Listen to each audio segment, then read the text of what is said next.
Welcome back for a long overdue reading wrap-up. I've been away from YouTube for a while as I moved across Europe and tried to settle into my new city, apartment, routine.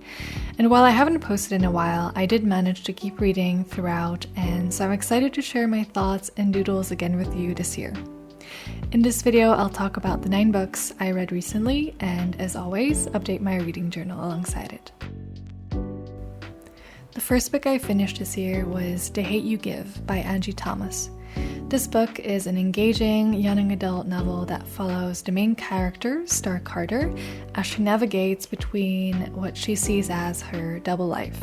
She lives in a poorer black neighborhood but goes to a rich white prep school in the suburbs. The book is inspired and set in the context of the Black Lives Matter movement and tells such a gripping story of the injustices which still happen today. I wasn't specifically looking for this book, but when I was at my local library and it caught my eye, I remembered hearing some pretty good things about it, so I decided to pick it up. And I was really pleasantly surprised. It is definitely a book I would recommend if you enjoy reading about contemporary issues and if you enjoy young adult books. So at the beginning of the story, Star is driving with her best friend Khalil when they get stopped by the police, and he is shot even though he was unarmed and was not violent towards the officer. This soon became a headline in the news, and people are calling him a drug dealer, and a lot of misinformation is spread that claims to justify what happened in a way. Star has to make the decision as to what extent she wants to get involved in getting the truth out there, since she was the only witness to this event. She wants to do this for her friend and for her community, but she also knows that it could put herself in danger, and so she struggles to figure out what she wants to do and how she wants to do it, and this builds up into a very powerful end scene. I found it to be one of the most engaging books I've read in a while. I could really visualize the scenes and feel the emotions and frustration. It's a book that will make you uncomfortable and angry and sad because it really takes you with the main characters in the story. As you can already tell from the description of the book, it raises a lot of questions around the issues of racism and police brutality, and does so in a really powerful but nuanced way. I think that itself already makes the book something I would recommend, because it gives a really personal and powerful view of people's experiences and decisions to stand up against it, and kind of how everyone is involved and how everyone's actions impact one another. Other than the content, I also thought it was really well written. It touches on so many heavy subjects, but it was easy to read. The voice really fit with the main characters, and it went beyond just delivering the overall message, because the story had really well-developed characters, their relationships were natural and believable, and it had great overall character development of the main character as well. And it even had some funny parts. So I would definitely recommend this book if you enjoy YA.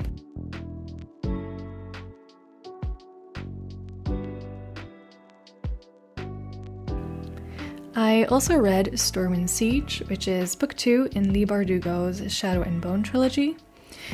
I enjoyed this second book. I think that story-wise I liked it better, and we also got introduced to some new characters who I thought made a good addition to the group. I think I got a little annoyed actually at some of the older characters, but overall I liked it fine. I won't go into too much detail of the story itself, because likely you know it, or if you don't know the series yet, then I don't want to spoil what happened in book 1. What I will say is that it was quite fast-paced, there was a lot of action, a lot happening, and I think it did go a bit at the expense of some of the character development and relationships between the characters, which I wish there was more of. So I'm hoping to see a bit more of that again in the next and final book. Because I feel like in book 1, which was slower, I was more invested in the characters. Now their actions and thoughts seemed less explained, less nuanced, and so I'm hoping that for the ending we will get to understand this all a little bit better. It definitely still makes me want to read the third book though. I'm interested to see where the story goes. There is already quite a bit of a path set out in book 2, which makes some part of the story of book 3 quite predictable, but I'm hoping for some twists and turns that will still take me by surprise, and I'm very curious to see how everything will be wrapped up in the end. I know that this is a very beloved series, and I hope that no one takes my few criticisms towards it too seriously. I think that if I read this in my teens, I would have nothing critical to say about it whatsoever, and even now, I really enjoy these books still. I can definitely see why so many people love this series.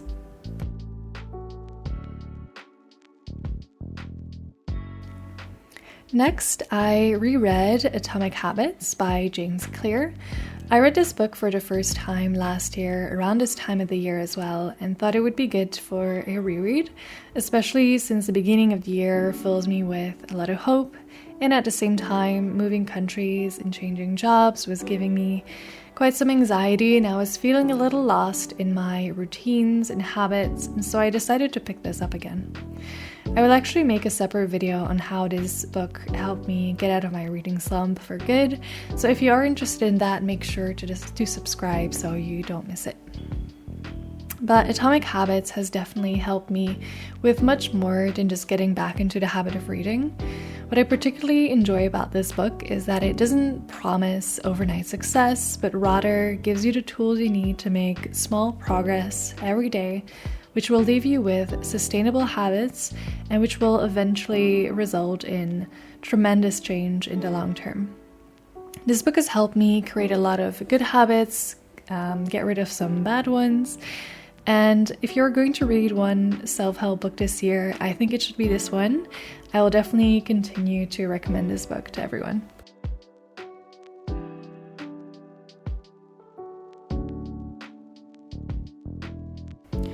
I also finally read We Are All Birds of Uganda by Hafsa Zayan, which I had been meaning to read for quite a while.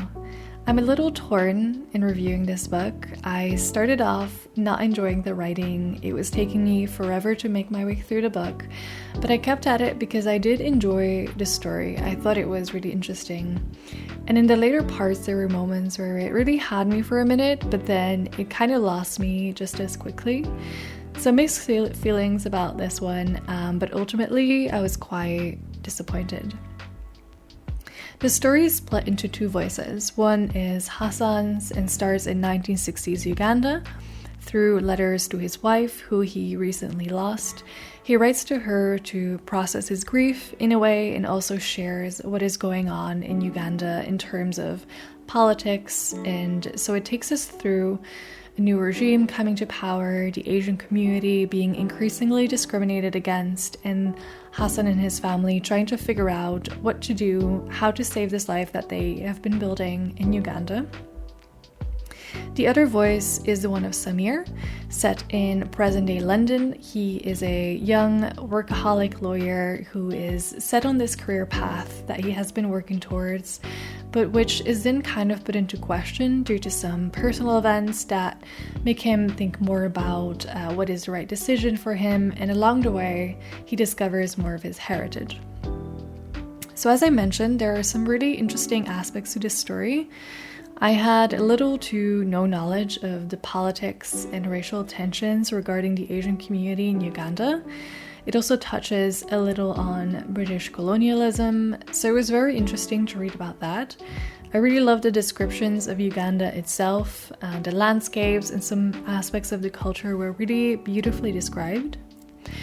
I will say that the format of the letters that Hassan wrote sometimes didn't really make sense or didn't seem to be very realistic in letters written to his late wife, because a lot of the context was given that she would obviously has known, having lived there for so long. So I think that there could have been a better way to convey that information to the reader, perhaps through Samir, who didn't know as much about all of this either. I was kind of able to look past it at some point, but it did bother me a little bit at times. Another thing I liked at first is that initially I thought that the book was going to do really well on exploring family dynamics and generational disagreements, and I felt like these parts were the most engaging, but they fell a little short for me in the end. I was left wanting to understand those dynamics more. I didn't feel like they were fully explored for it to be moving and for me to be really invested. And it was the same, or actually worse, for the romance part. I felt like it was too rushed to be believable. I also thought that the two love interests were portrayed very stereotypically. They kind of lacked in depth. And I really didn't appreciate the ways in which they were portrayed, and also some of the language of Sam's thoughts on them were questionable at best.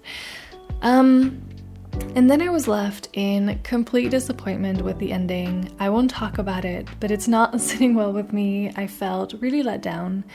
I think I settled on 2.5 stars because of it. So to conclude that I wouldn't really recommend this book. I thought it had some interesting parts, but overall both the story and the writing were quite underwhelming.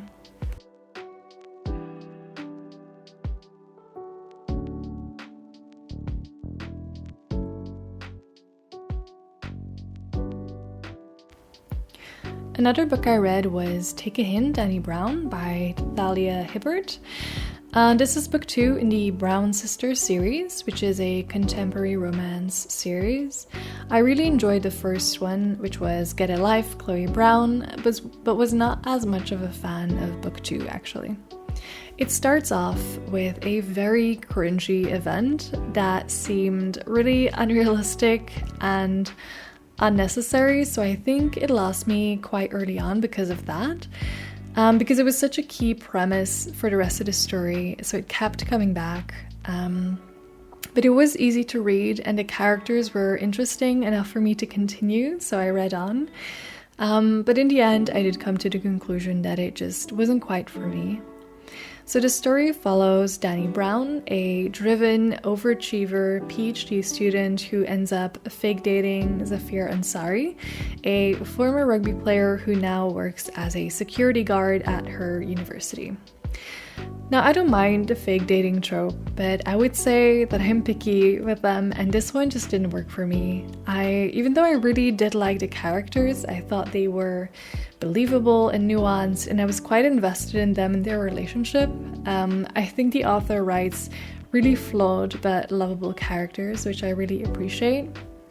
What I didn't enjoy were all the cringy moments, and there were a lot of steamy scenes which weren't that cringy necessarily, but just quite long, which seemed unnecessary. And I would have loved to have a bit more story, which was in the end kept quite simple. So I would recommend this book to you if you can embrace the cringe and love steamy scenes. Otherwise, I would give this one a miss. I will probably still read book number 3 since I did enjoy the first one a lot.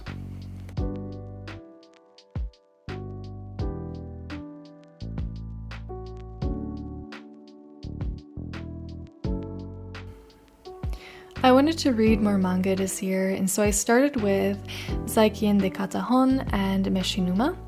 They are both very quirky and funny manga for just quick casual reading. Zeikin de katta is written by Zuino and illustrated by Kei Kayama. A teenage boy, Ishidaira, goes to the library to borrow a book, but is refused because 10 years ago he borrowed but never returned a book. And so either he now needs to find a book that he lost 10 years ago or buy the library a new one, which he is reluctant to do.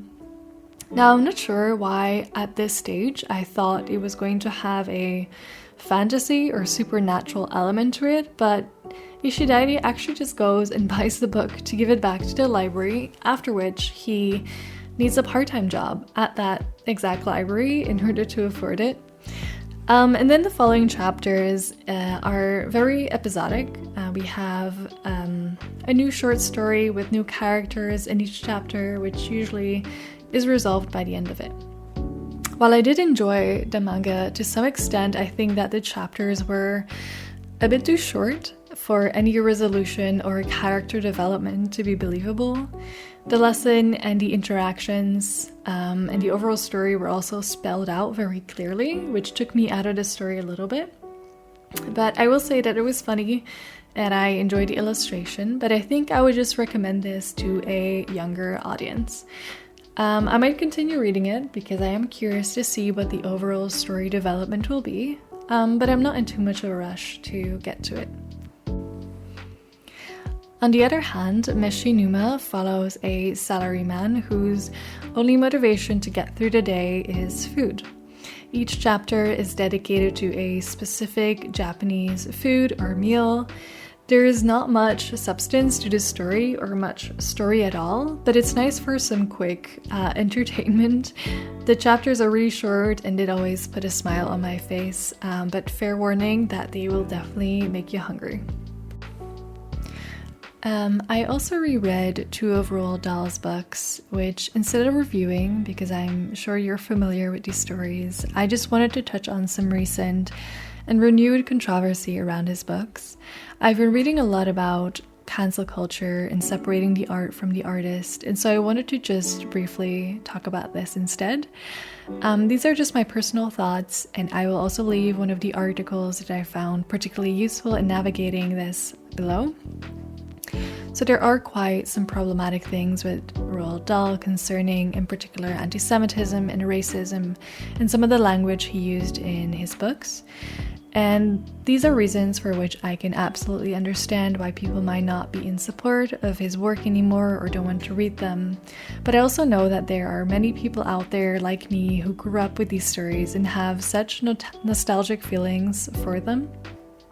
And I felt quite torn about this, and so I was reading about whether you can separate the art from the artist and cancel culture, and I just wanted to share some interesting takeaways. The first thing is that there are more productive ways to actively not support the authors or artists whose standpoints you don't support. For example, being conscious of not financially supporting the corporation that is built on these people and their ideas. There's a difference in impact if you keep reading the same copy you've had since you were a child, or if you buy the latest editions that come out which further support them. And you can even spend that money on a good cause instead of which may be supporting the people discriminated against in their work. I think another part which I'm going to be more conscious of especially is that you could decide not to promote their work to people who don't yet have this emotional attachment to these stories. And so all this to say that you can actively disapprove of an artist's standpoints, but it doesn't necessarily mean that you need to completely take away something with emotional value to you and feel bad about reading your favorite childhood book. You can still choose ways in which you actively support your values today and make that count more. I am by no means an expert on this topic. I just wanted to share some reflections as they came up with these last two books I read this month because I felt like I should acknowledge their context. And if you have any other interesting articles or sources to share on this topic, I would love to read more, so please feel free to leave them in the comments below. And so that concludes my reading wrap-up for the year so far. I hope you enjoyed the video and the spreads. I'll now be back with my regular videos, so please subscribe if you would like to see more of my bookish content. Thank you so much for watching, and see you next time.